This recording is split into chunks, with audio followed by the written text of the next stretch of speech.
Hi friends, അസ്സലാമു അലൈക്കും. Welcome back to my channel.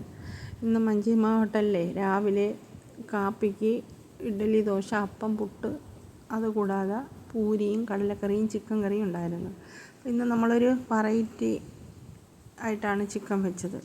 അതിന് നമ്മൾ ആദ്യം ചെയ്തത് സവോള വെളിച്ചെണ്ണ ഒഴിച്ച് സവോളയും തക്കാളിയും നല്ലതുപോലെ വഴറ്റി കഴിഞ്ഞിട്ട് ഈ സാധനങ്ങൾ കണ്ട മല്ലിപ്പൊടി, മുളക് പൊടി, കുരുമുളക് പൊടി അതിനകത്തിട്ട് ചെറിയ തീയിൽ വെച്ച് ഇളക്കി കോരി മാറ്റി വെച്ച്, എന്നിട്ട് ആ പാത്രത്തിൽ തന്നെ വെളിച്ചെണ്ണ ഒഴിച്ച് ഏലക്ക, ഗ്രാമ്പു, പട്ട ഇത്രയും കൂടി ചതച്ച് അതിനകത്തോട്ടിട്ട്, അത് കഴിഞ്ഞ് ഇഞ്ചി, വെളുത്തുള്ളി, പച്ചമുളക് ഇത്രയും സാധനങ്ങളും ചതച്ച് അതിനകത്തിട്ട്, കറിവേപ്പിലയും അത് കഴിഞ്ഞിട്ട് നമ്മൾ ഈ വഴറ്റി വെച്ചിരിക്കുന്ന സാധനങ്ങൾ മിക്സിയിലിട്ട് അടിക്കണം, നല്ലതുപോലെ അരച്ചെടുത്തിട്ട് ഈ രണ്ടാമത് അടുപ്പിൽ വെച്ച ഗ്രാമ്പ്, പട്ട, ഏലക്ക അതിനകത്തോട്ട് ഒഴിച്ച് കൊടുക്കണം. അതിനകത്തൊഴിച്ച് നല്ലതുപോലെ തിളച്ച് വരുമ്പം നമ്മൾ കഴുകി വൃത്തിയാക്കി വെച്ചിരിക്കുന്ന ചിക്കൻ അതിനകത്തോട്ട് ഇട്ട് കൊടുക്കണം.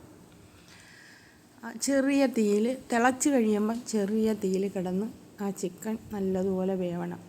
അപ്പോൾ ഈ മസാലയെല്ലാം അതിൽ പിടിച്ച് ഒരു വെറൈറ്റി ടേസ്റ്റാണ് ഇങ്ങനെ ചിക്കൻ വയ്ക്കുമ്പം. പിന്നെ ആവശ്യത്തിനുള്ള ഉപ്പിടുക, കറിവേപ്പില ഇടുക, ഗരം മസാലപ്പൊടി ഇടുക. പിന്നെ നമ്മൾ കടലക്കറി ഉണ്ടാക്കിയായിരുന്നു, പൂരി ഉണ്ടാക്കി. പിന്നെ അതിൻ്റെ കൂടെ ചിക്കൻ കറി ആവശ്യമുള്ളവർക്ക് ചിക്കൻ കറിയും കൊടുക്കും.